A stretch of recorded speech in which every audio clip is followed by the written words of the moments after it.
Greetings and welcome. Today we are continuing our discussion of liberal political philosophy and the liberal theory of democracy. We began with a discussion of John Stuart Mill and his essay on liberty, but we turn now to a real heavy hitter, and that is John Rawls. So just to set the context a little bit, political philosophy, we talked about this a little bit last time, political philosophy is a field that studies the moral status of political institutions. And those institutions include the processes of legislation, the creation and maintenance of a constitution, the system of government, the system of regulation and taxation, and most importantly, the moral justification for using the coercive power of the state to force citizens to comply. Liberal political philosophy involves several main ideas, and it is interesting to know that there is also conservative political philosophy, which goes in several different directions. But liberal political philosophy, which includes Mill and includes Rawls, emphasizes, first of all, the importance of the dignity, liberties, and well-being of each individual. That's what we talked about in John Stuart Mill last time. Secondly, it values the importance of equality among all citizens. And third, it values the importance of democratic institutions of governance. So John Rawls is generally regarded as the most influential and important political philosopher of the 20th century. He was a social contract theorist. And this is a tradition of thought that I think you may be familiar with that goes from Thomas Hobbes, John Locke, Jean-Jacques Rousseau, and a number of other contemporaries in the political philosophy realm in the 20th century. Rawls believed that we can answer the question, what is justice, by asking what principles and institutions would rational citizens unanimously and rationally accept as a basis for their permanent cooperation and co-residence in a country. What principles would rational citizens rationally accept as a basis for their permanent cooperation? So this idea about justice is grounded in the idea of consent, that we can create obligations for ourselves by consenting to a set of arrangements, whether it's through a promise or through a contract, through subscription to a set of obligations which we agree to as binding in the future. John Rawls, like Rousseau and like John Locke, wants to answer the question, what is the origin of the legitimate power of coercion that is associated with the state? And their answer in the social contract tradition is that legitimate use of state power derives from rational consent of the governed. And what has caused for different contributors to the social contract tradition to come to different theories is disagreement about what we mean by rational consent. Rawls's Theory of Justice is a book that was published in 1971, and it was a huge contribution to political philosophy. It was also 600 pages long, but that's not what I mean by huge. And the book is very complex. It considers just dozens or hundreds of aspects of the problem of a just society. And some people spend, a couple of years studying the book. We're spending 2 weeks studying Rawls's summary of some of the main ideas of a theory of justice in the book, which I've asked you to read, Justice as Fairness. Rawls in this book offered a method for philosophical argument, and he also put forward a specific set of principles of justice, which he believed were supported by that method of argument.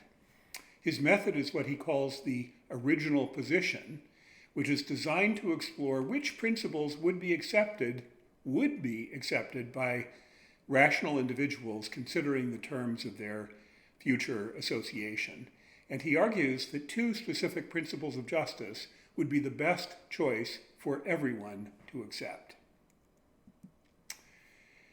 The conception of a just society that Rawls puts forward, we can legitimately call a liberal conception. It is a conception in which every individual is treated as a moral equal to all others.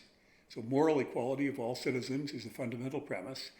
It is a conception which includes a necessary plurality of what he calls fundamental conceptions of the good, a necessary plurality of fundamental conceptions of the good, and institutions are expected to respect those differences.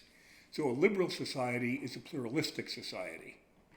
It is a society in which there is an overlapping consensus, and we're going to talk about what that is, but there is an overlapping consensus about the fairness and justice of the legal and constitutional institutions of the society. And it is a conception of a just society in which individuals and their associations pursue their own goals according to their own choices, subject to the requirements of justice. So Rawls is committed from the start to the idea that democracy and a liberal society is a pluralistic society. And what does he mean by that?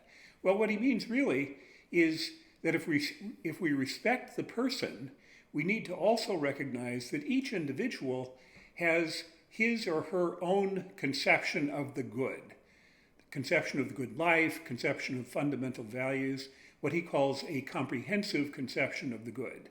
So individuals have a comprehensive conception of the good, and this is a set of values defining the ways in which they choose to live their lives. And he takes it as a fundamental premise that different individuals, different groups have different conceptions of the good, and therefore choose to live and act differently. And it is crucial to a democratic society to tolerate, to accept, and to allow different groups to pursue different conceptions of the good. This is, according to Rawls, an essential feature of a democratic society. It is a pluralistic conception in the sense that it is neutral between different citizens' fundamental conceptions of the good. And the main example that he offers of these different conceptions of the good are the differences that arise between different religious traditions. But we can think of other examples as well.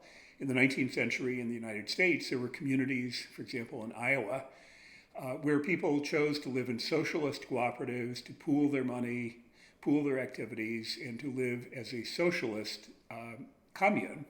And when it was done voluntarily, with no coercion, this was perfectly acceptable within a liberal, pluralistic society. So why is Rawls's conception called, or why does he call it, justice as fairness? It derives from the fact that Rawls believes that the fundamental basis of social justice is the idea that everyone in society should be treated fairly, that fairness really is the fundamental nature of justice. But what does this mean? It means, for example, no one should be exploited. It is in its nature unfair that one person should exploit another person. No one should be denied opportunities without justification. It is unfair if women, for example, are not permitted to apply for certain kinds of positions. It is unfair that anyone should be forced to accept political institutions which he or she fundamentally and rationally rejects. So how can we give a kind of specific interpretation of fairness in this context? Well, one way of understanding it is in terms of consent. We can assume, or at least Rawls believes, and Locke and Rousseau believe, that if an individual rationally and knowledgeably consents to an arrangement, then we can take it for granted that he or she regards the arrangement as treating him or her fairly. No one can be said to be treated unfairly by arrangements that he or she would have accepted voluntarily. There's an idea about moral reasoning which Rawls makes use of, and it's a really interesting idea, so I'd like to share it with you. Some philosophers have thought that we can treat philosophy and treat ethics as a kind of application that's similar to mathematics. We begin with axioms or principles we're certain of, and then we derive through long chains of deduction, we derive certain conclusions. And on that approach, ethics would be kind of a deductive science, an a priori science. Rawls doesn't believe that that's possible in ethics, or really in philosophy, in any part of philosophy. Instead, what he believes is that argument and justification of ethical views always involves a kind of back and forth between one set of ideas which we are antecedently confident of and another set of principles which we think ought to correspond to those ideas. So he recognizes that in the ethical realm, all human beings have a good number of judgments about the world, that slavery is wrong, that military conscription is right, that enforcing contracts is just.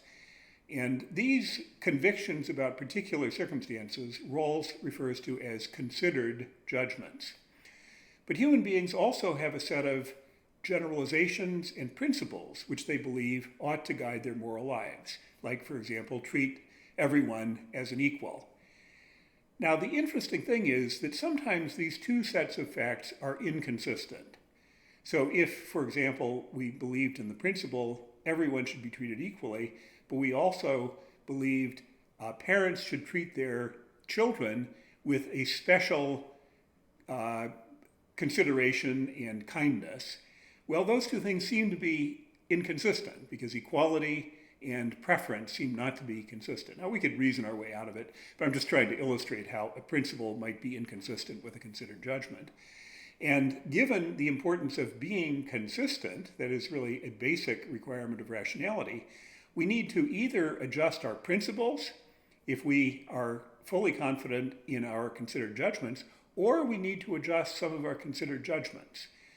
And so what Rawls describes is a process of adjustment of judgments we make about the world and the principles that we espouse until the principles and the judgments are in equilibrium. And this is what he refers to as reflective equilibrium. So now let's turn to the idea of the original position. Locke and Rousseau and Hume and other social contract theorists had different ways of trying to say what they meant by universal, unanimous consent to a set of principles of justice. Rawls has a very specific way. He considers, let's assume that all citizens are rational and self-interested. They're not interested in harming other people, but they are interested in preserving their own interests.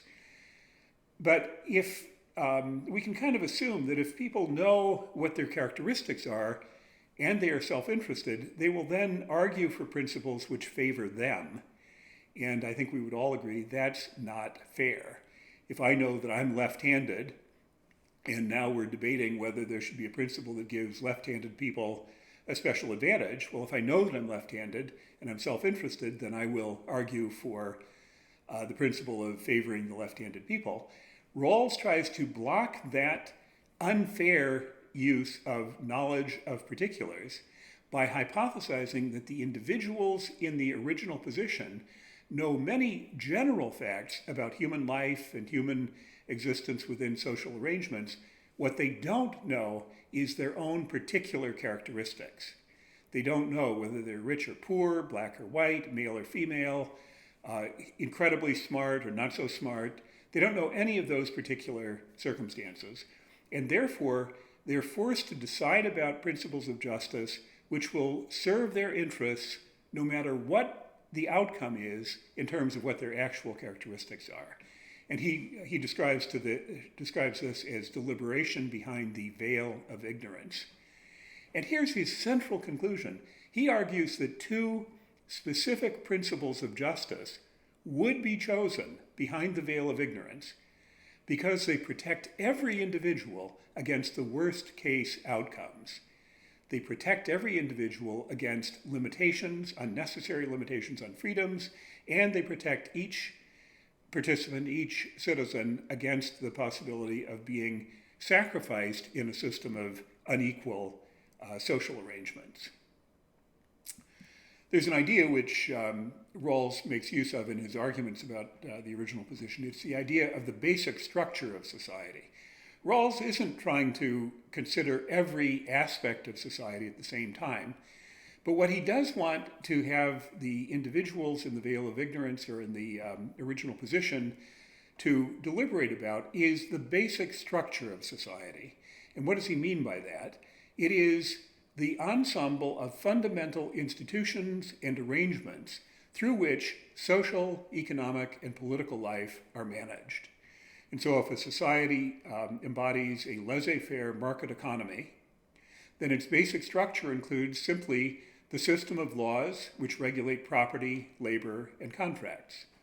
If a society is a social democracy, which includes capitalist economy and extensive social welfare system, then the basic structure includes the economic arrangements of the market and the entitlements and rights which are associated with the social welfare system.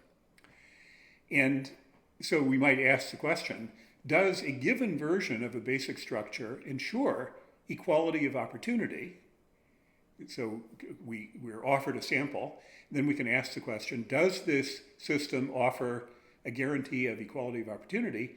And if we are rational individuals in the original position, we will reject that basic structure because it does not ensure equality of opportunity for the simplest of reasons. We don't want to be trapped in economic or social relationships in which some people are able to get the good positions because of privilege and other people are not, including us. And in fact, Rawls says that in the original position, it is rational for individuals to deliberate about freedoms in one way. What kind of principles would we want to regulate our freedoms? And then secondly, to deliberate about economic structure, economic and social structure, using a different model. And the different model is to imagine that the economic and social system may or may not involve a set of inequalities. And if we are looking to protect our own outcomes in the eventual society, then we're not interested in the average individual, how the average individual does. We're actually interested in protecting ourselves against the possibility that we might be the least well-off individual. And so what Rawls argues is that when it comes to social and economic arrangements, we won't look to average happiness or average wealth. We will look instead to what is the condition of the least well-off. Now that leads us, we now have kind of the basis for arguing for the two principles of justice. And here's what they are. I haven't mentioned them. The first, and literally the first, it comes first and it is prior to the second principle. This is the liberty principle.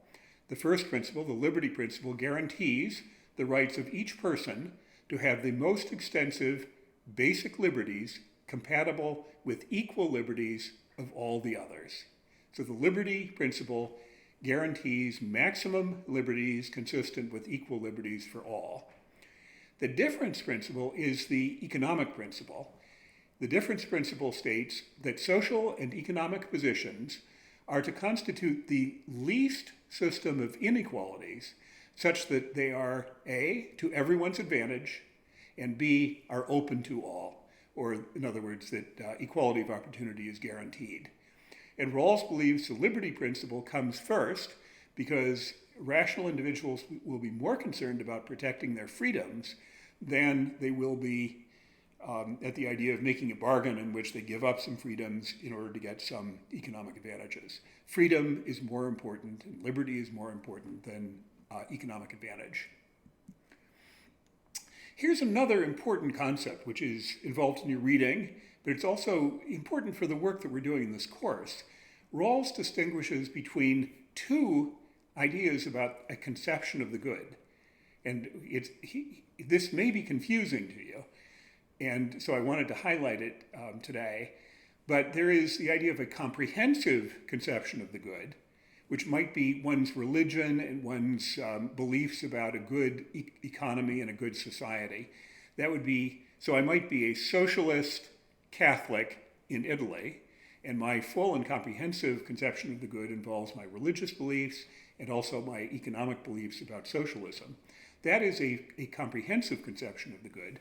A political conception of the good, and by the way, we've already stipulated that a liberal society involves a plurality of comprehensive conceptions of the good. Different people in society have different conceptions. A political conception of the good is a conception which can be thought to be in common among the many different comprehensive conceptions of the good. It is more abstract. It is not a full system of values, but is instead an abstract sketch of values and principles that individuals in different comprehensive conceptions can share and can abide by. And so the idea that every citizen is subject to the law, no one is above the law, this principle might well correspond to one element of a political conception of the good. Another idea that Rawls puts forward that I think is relevant to our work later in the semester is the idea of a fair system of cooperation. What Rawls wants to capture here is the idea that a liberal democracy with economic and social arrangements that satisfy the difference principle, what those principles establish is a fair system of cooperation for everyone in society. No one should or can feel exploited or treated unfairly because the set of principles of justice which regulate that system are acceptable to them under suitable conditions of decision making.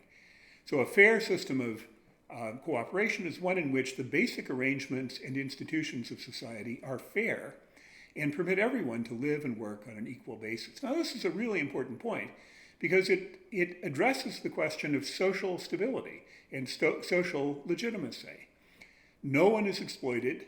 No one is forced to limit his or her freedoms more than other people. And the requirement of equality of opportunity is a kind of a concrete guarantee of fair treatment. Put it the other way around, though, if there is discrimination in society, women, rural people, people of color are prevented from having certain kinds of jobs, then the society is not a fair system of cooperation. And we might quote a slogan from social movements of various kinds, including Black Lives Matter, no justice, no peace. We might imagine that if a system, economic, social system, is not fair, then it breeds discontent, breeds dissatisfaction, and breeds the kind of mobilization of groups who will be interested in changing the system. A related idea is Rawls's idea of a well-ordered society, And this is, again, an important idea. It's an important idea for us in our main task for this course. It is the idea of society as a society effectively regulated by a public conception of justice. A well-ordered society is one which is effectively regulated by a public conception of justice. And remember, what that means is it is a conception of justice that is shared across all comprehensive conceptions of the good in the society.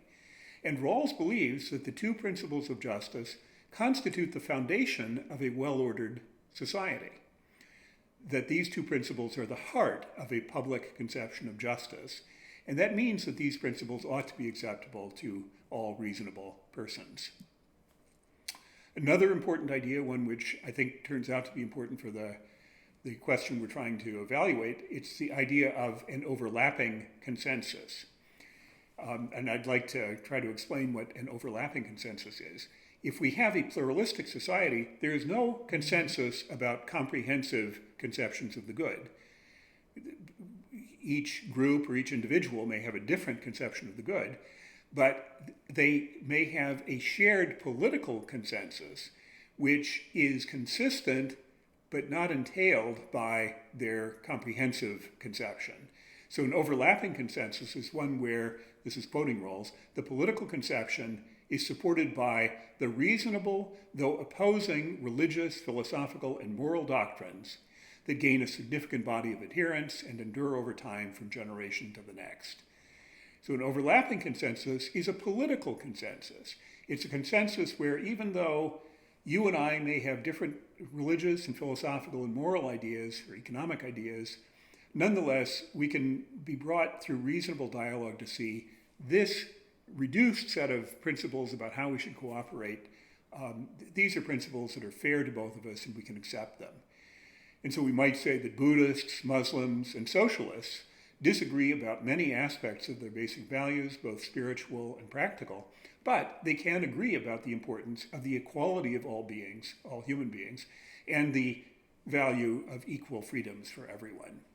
And these points would then be a part of an overlapping consensus.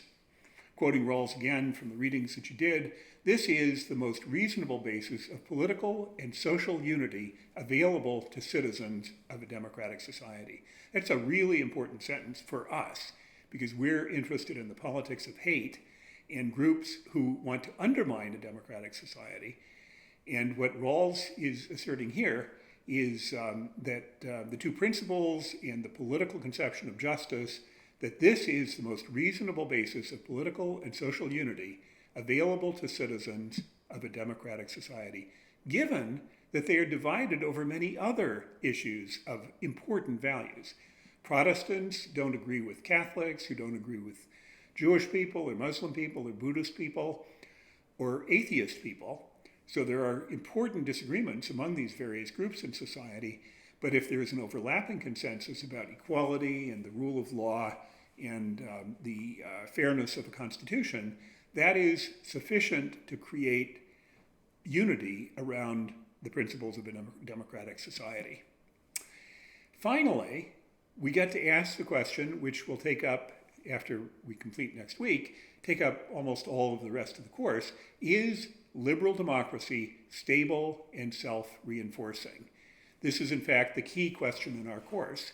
Are the principles of justice, pluralism, and liberty that Rawls describes sufficient to create a shared commitment across all groups to loyally support the just institutions of democracy?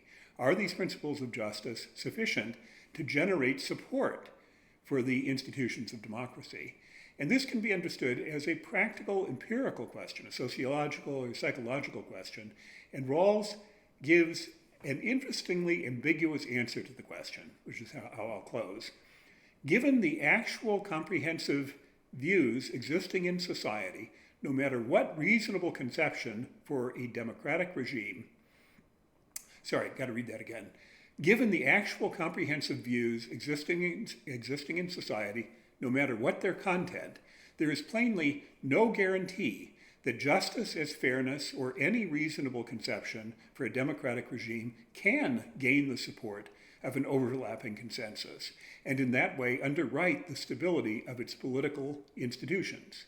Many doctrines are plainly incompatible with the values of democracy. So Rawls is actually having an opinion. He's offering an opinion about the stability of democracy, and he's basically saying there's nothing in the theory of justice, there's nothing in what he knows about sociology that says an embodied, just, political, liberal democracy will be self-sustaining. Rather, it is a question of practical politics and practical negotiation that will determine the stability of a liberal democracy. That's a really interesting point, and we'll go on with this.